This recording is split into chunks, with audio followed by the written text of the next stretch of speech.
Rain drizzled softly against the windows, its rhythmic patter underscoring the quiet tension within the house. Mimi stood in the dimly lit kitchen, hurriedly making herself a cup of coffee. She glanced at the clock on the wall, its ticking seeming louder than usual. It was almost 7:30 a.m., and she was running late. Her job at the bank demanded punctuality, and tardiness was never an option. She sighed, her thoughts racing as she prepared for another grueling day. In the living room, her 4-year-old son, Danny, was seated on the floor, his little fingers fumbling with the Velcro straps of his school shoes. The nanny, Titi, knelt beside him, coaxing him gently. Titi had been with Mimi for 2 years, becoming more like family than an employee. Her patience and warmth were a balm to the household's occasional chaos. Mimi's husband, Kunle, was sprawled on the couch, the remote in one hand and his eyes fixed on the television. The morning news blared in the background, but Kunle seemed more focused on his drink than the screen. An untouched bowl of cereal sat on the coffee table next to an empty beer can. The sight of him there again, unshaven, lethargic, and indifferent, stung Mimi more than she cared to admit. "Are you not going to work this morning?" she asked sharply, trying to mask her frustration. Her tone carried a mix of impatience and concern. Kunle didn't respond. He didn't even look her way. Mimi frowned but said nothing more, knowing that pressing him would only lead to an argument. She was already late and couldn't afford the emotional drain.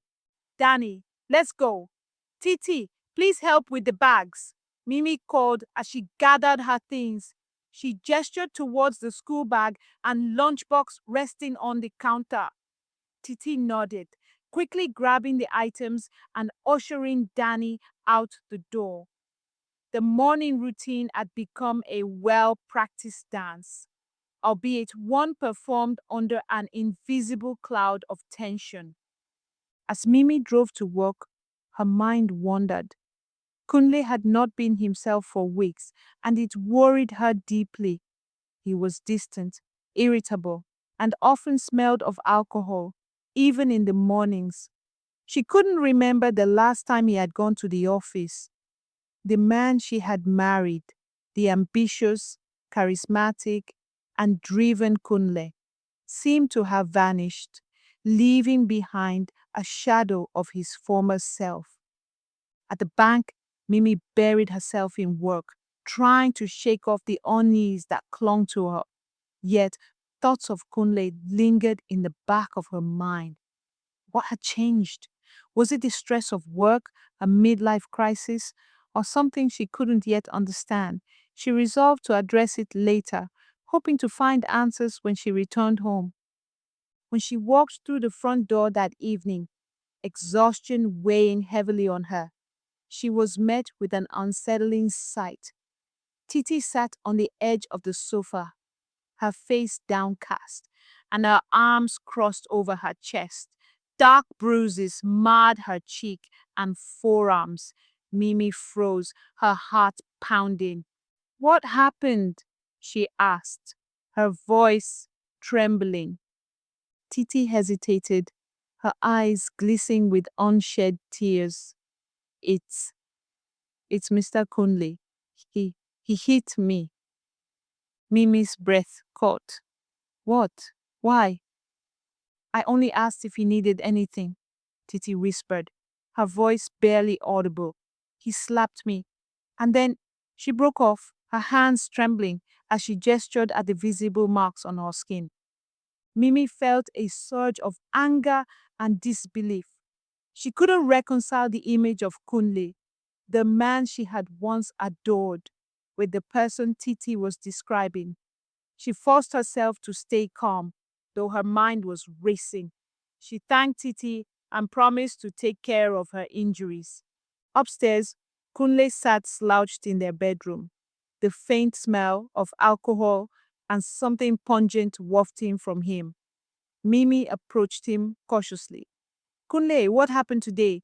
Titi said you hit her. Kunle barely looked up, his eyes bloodshot and unfocused. He muttered something incoherent, his words slurred. The stench of alcohol hit Mimi like a slap. Her hands clenched into fists at her sides. Kunle, talk to me, she demanded, her voice rising. But there was no real response, just mumbling and the glazed stare of a man far removed from reality. Mimi left the room, fighting the tears, threatening to spill. She couldn't break down now. She had to be strong for her son, for Titi, and for herself. She grabbed her car keys and drove Titi to the nearest pharmacy, buying ointments and painkillers for the bruises. As they returned home, she made a silent vow. This couldn't continue. Something had to change. That night, Mimi lay awake, staring at the ceiling. Her mind swirled with questions and fears. What had happened to Kunle? Was this the man she was destined to spend her life with? And most importantly, how could she protect her son and herself from the storm brewing within their home? The following morning, Mimi woke up with a heaviness in her chest. She had barely slept, her mind replaying the events of the previous day. Kunle's behavior had gone from troubling to dangerous, and she knew she couldn't ignore it any longer. After ensuring Danny and Titi were ready for the day, Mimi lingered in the kitchen, staring at her coffee cup. She couldn't shake the image of Titi's bruised face or Kunle's disheveled, intoxicated state. The Kunle she once knew, her loving, hardworking husband, seemed to have disappeared, replaced by someone she could barely recognize. Are you okay, Ma? Titi asked softly, breaking Mimi's thoughts. Mimi nodded, forcing a smile. Yes, I'm fine. Thank you for asking. But Titi didn't look convinced. Mimi felt a pang of guilt. She had brought Titi into this household to help her family, not to endure such mistreatment. The bruises on her arms were a stark reminder of how far things had fallen apart. After dropping Danny off at school and instructing Titi to take the day off to rest, Mimi decided to confront the issue head on. She parked her car in front of Kunle's office building, her heart pounding. She needed answers. Answers Kunle wasn't willing to give her at home.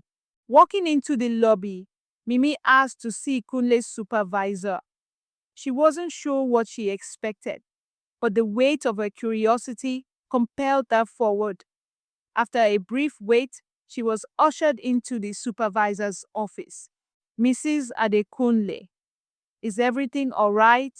The man asked, looking surprised but polite. Mimi hesitated, unsure how to phrase her concerns without revealing too much.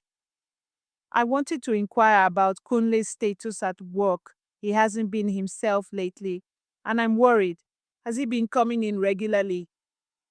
The supervisor's expression shifted from surprise to discomfort.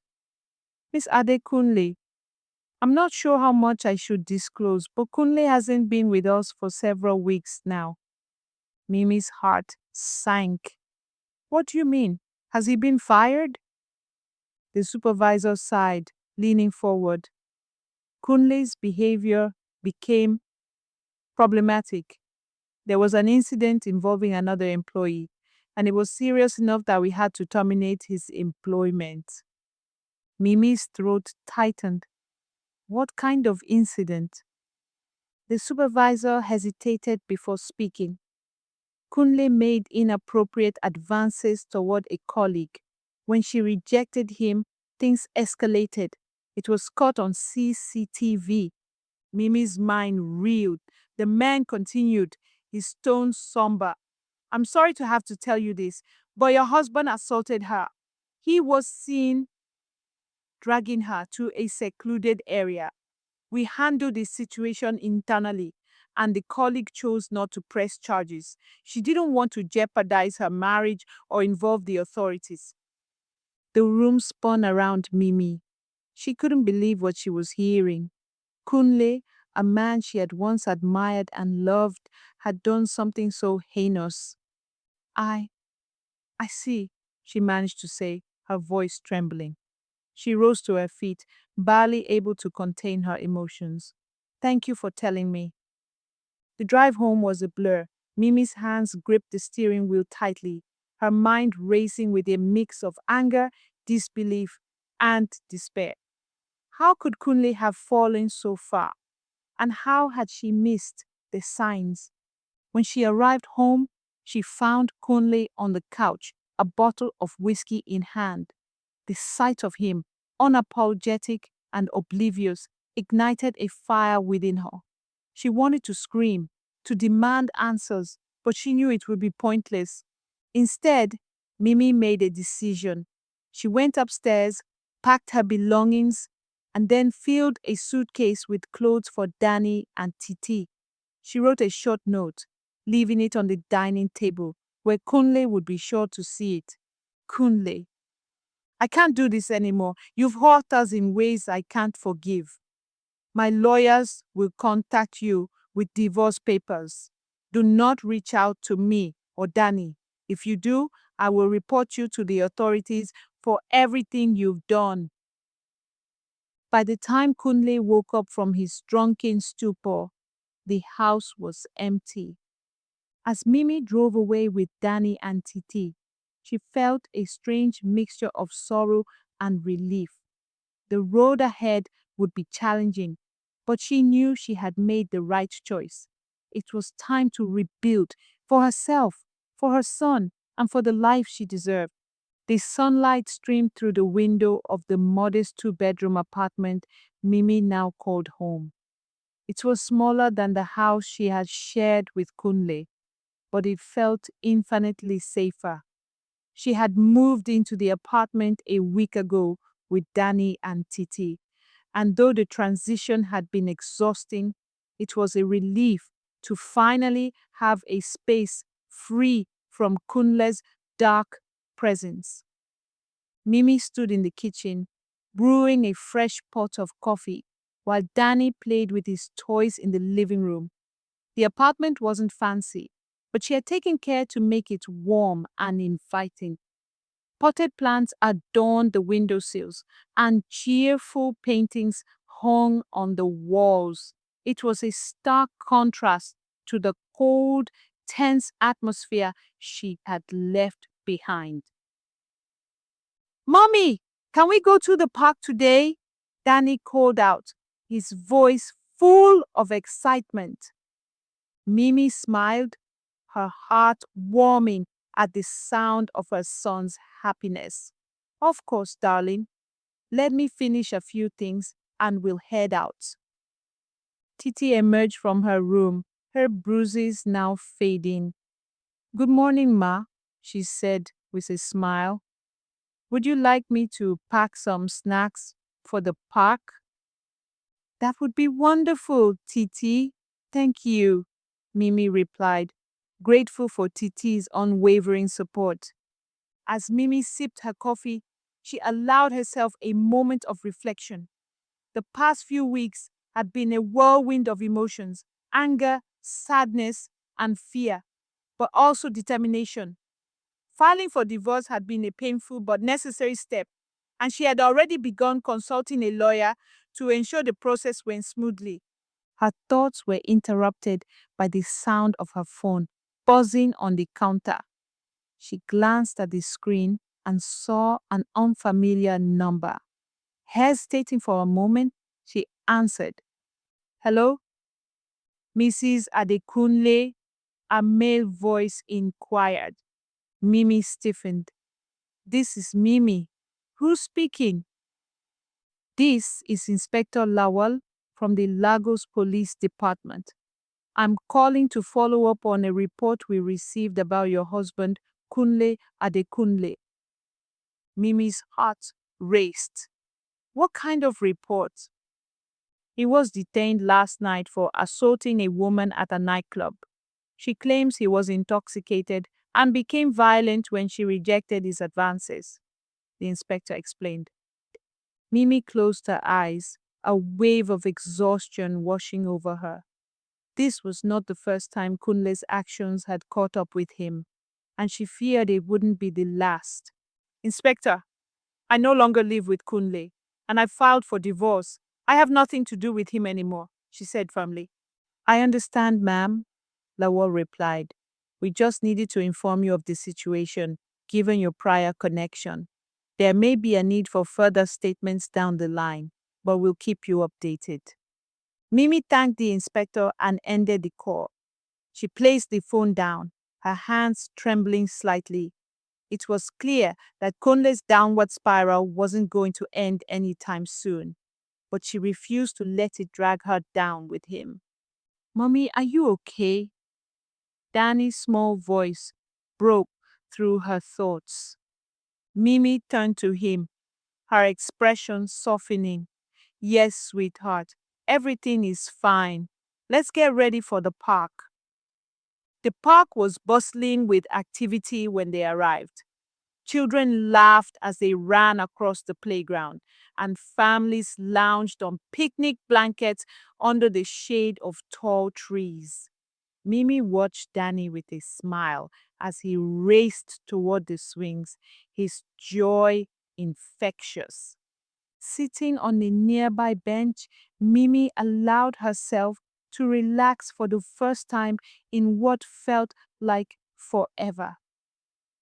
Titi joined her, handing her a bottle of water. You're strong, Ma, Titi said after a moment of silence.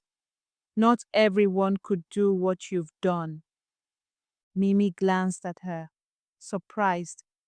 I don't feel strong, Titi. I feel like I'm barely holding it together.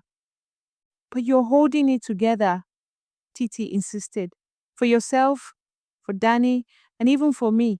You didn't have to take care of me after what happened. But you did. That's strength. Mimi smiled, her eyes glistening. Thank you, Titi. That means a lot. As the sun began to set, Mimi gathered Danny and Titi to head home. For the first time in months, she felt a flicker of hope. It wouldn't be easy, but she was determined to build a new life, a life filled with peace, love, and the promise of brighter days ahead. Mimi adjusted her blazer, smoothing out the creases as she stood in front of the full-length mirror in her bedroom. Today was her first day at a new job, a managerial position at a prestigious financial firm.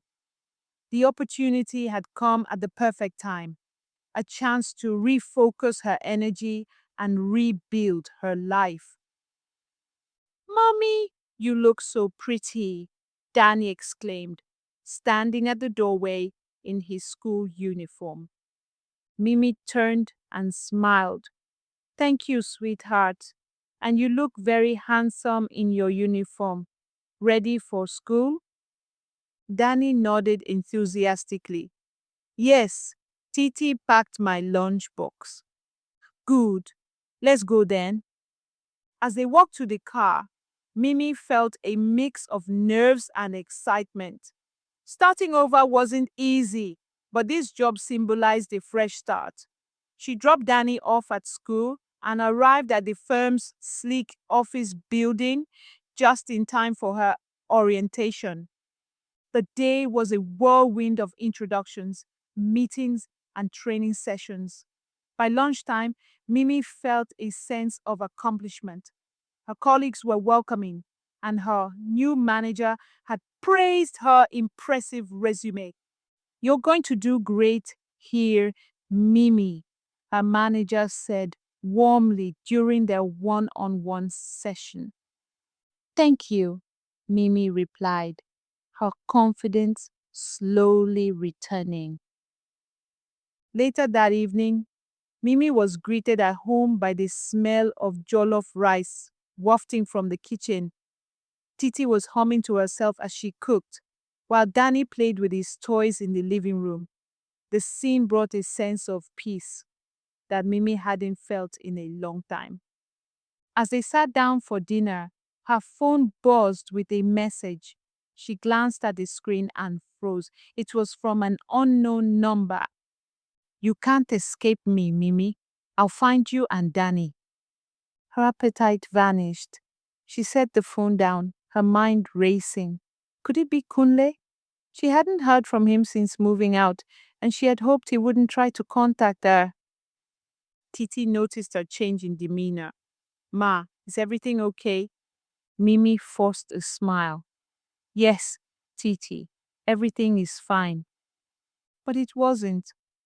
That night, after Danny had fallen asleep and Titi had retired to her room, Mimi sat on the couch, staring at her phone. The message felt like a dark cloud looming over her fresh start. She decided to call her lawyer the next morning to discuss the situation. The next day, she explained the message to her lawyer, who reassured her that restraining orders could be arranged if Kunle was the one behind the message. "I'll escalate this if it happens again, Mimi," the lawyer said firmly. "You're doing everything right by distancing yourself and focusing on your new life. Don't let him intimidate you." Mimi nodded, grateful for the support. As the days turned into weeks, Mimi threw herself into her work, determined not to let the shadow of Kunle derail her progress. Danny was thriving at school, and Titi had become even more of a pillar of support. One evening, while clearing out an old box of belongings, Mimi stumbled across a photo album. Flipping through it, she saw images of happier times, her wedding to Kunle, the birth of Danny, family vacations. She paused, staring at a photo of Kunle holding a newborn Danny, his face filled with pride and joy. Tears welled up in her eyes. She had loved him once deeply, but that man no longer existed. She closed the album and set it aside, resolving not to dwell on the past. Her future was what mattered now, her and Danny's future. Mimi's life seemed to be settling into a manageable routine. Work was going well, Danny was excelling in school, and Titi's steady presence provided much needed stability.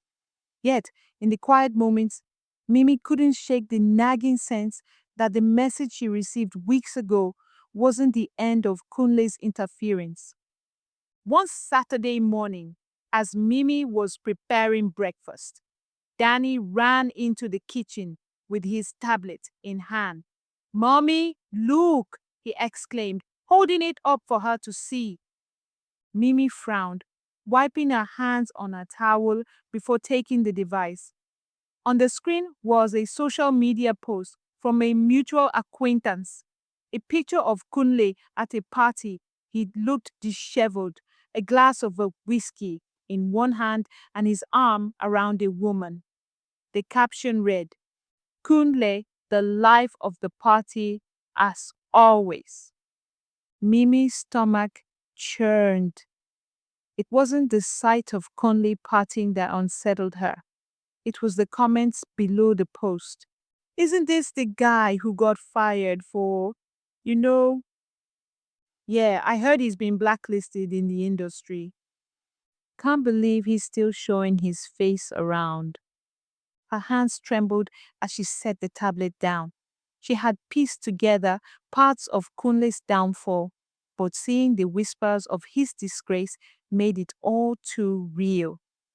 Mimi realized she needed answers. Answers that only his former employer could provide. The following week, Mimi made a discreet call to Kunle's previous workplace. After being transferred several times, she was finally connected to someone who had worked closely with him. The woman on the other end was hesitant at first, but eventually opened up.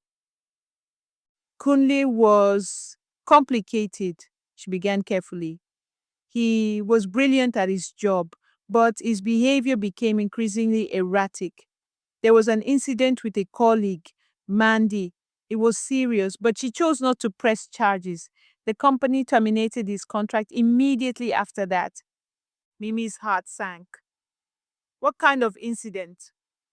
There was a pause. I don't want to go into details, but it involved violence. Mandy was badly shaken. Mimi thanked the woman and hung up, her mind reeling. She felt an overwhelming sense of anger and disgust. Kunle had not only destroyed his own life, but had hurt others along the way. That evening, Mimi sat down with Titi after Danny had gone to bed. She shared what she had learned, her voice shaking with emotion. I knew Kunle had problems, but I didn't know the extent, Mimi admitted. How could he have done something so horrible? Titi listened intently, her brow furrowed. Ma, you've done the right thing by leaving him. Whatever demons he's battling, they're not yours to fix. You have to protect yourself and Danny. Mimi nodded, her resolve strengthening. She couldn't change the past, but she could ensure that Kunle's darkness never touched her son's life again.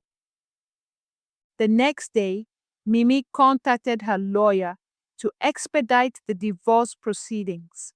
She also requested a restraining order, citing the message she had received. You're doing everything you need to, Mimi, the lawyer assured her. Stay vigilant and we'll handle the legal side. Weeks later, Mimi received a letter in the mail. It was from Kunle. She hesitated, her hands trembling as she opened the envelope. The letter was scrawled in his messy handwriting, full of apologies and pleas for forgiveness. He claimed he had changed and wanted to be a part of Danny's life. Mimi read the letter twice, anger bubbling to the surface. She knew better than to trust his words. His actions had spoken far louder than his written regrets ever could. She placed the letter in the shredder and pressed the button, watching as the paper turned into tiny strips. There was no going back. Life without Kunle brought its own challenges, but for the first time in years, Mimi felt a sense of control over her future. She focused on creating a stable and nurturing environment for Danny, who was slowly blossoming into a cheerful and curious boy. Titi remained her steadfast ally, managing the household with care and keeping Danny entertained with her gentle humor. But Kunle's shadow lingered, his letter a stark reminder of the man he once was and the damage he had caused. Mimi remained resolute, knowing that she couldn't allow him to manipulate her life or Danny's again. One evening, as she sorted through a pile of old documents, Mimi found their wedding album buried under a stack of papers. She hesitated before opening it, her fingers tracing the ornate cover. Inside, the photos painted a picture of joy and promise, a life that felt like someone else's story. She lingered on a particular image of Kunle, his smile radiant as he looked at her during their first dance. Her heart clenched with a mix of sorrow and anger. Where had that man gone? Was he ever truly there? Mimi closed the album and set it aside, resolving to donate it along with other remnants of their life together. Letting go was the only way forward. Days turned into weeks, and Mimi threw herself into her work. Her dedication did not go unnoticed, and one afternoon, her manager called her into his office. Mimi, I want to commend you on your recent performance, he began with a warm smile. Your leadership in the quarterly report project was exceptional. We are considering you for a promotion. Mimi's eyes widened in surprise. Thank you, sir. That means a lot. We'll discuss it further in the coming weeks, he added. But I wanted you to know that your hard work hasn't gone unnoticed. As Mimi left the office, a wave of pride and relief washed over her. For so long, her personal struggles had overshadowed her professional life. Now she felt like she was finally reclaiming her sense of self. One weekend, Mimi took Danny to a nearby park. The sun was shining and laughter filled the air as children played on swings and slides. Danny ran ahead, his laughter ringing out as he chased a butterfly. As Mimi watched him, a man approached her. He was tall, with a kind smile and a neatly trimmed beard. Hi, I couldn't help but notice your little guy. He's got quite the energy, the man said, gesturing to Danny. Mimi smiled politely. He certainly does. I'm Alex, he introduced himself, extending a hand. Mimi, she replied, shaking his hand. They struck up a conversation, discovering that Alex was a single father to a 6-year-old girl who was playing nearby. Their exchange was lighthearted, filled with stories about their kids and the ups and downs of parenting. As they parted ways, Alex handed her a business card. If you ever need someone to talk to or a play date for Danny, feel free to reach out. Mimi took the card with a nod, her heart unexpectedly lighter. That night, as she tucked Danny into bed, she reflected on the day. For the first time in years, she felt a flicker of hope for something new, a future unburdened by the pain of the past. Little did she know, her journey toward healing was only beginning.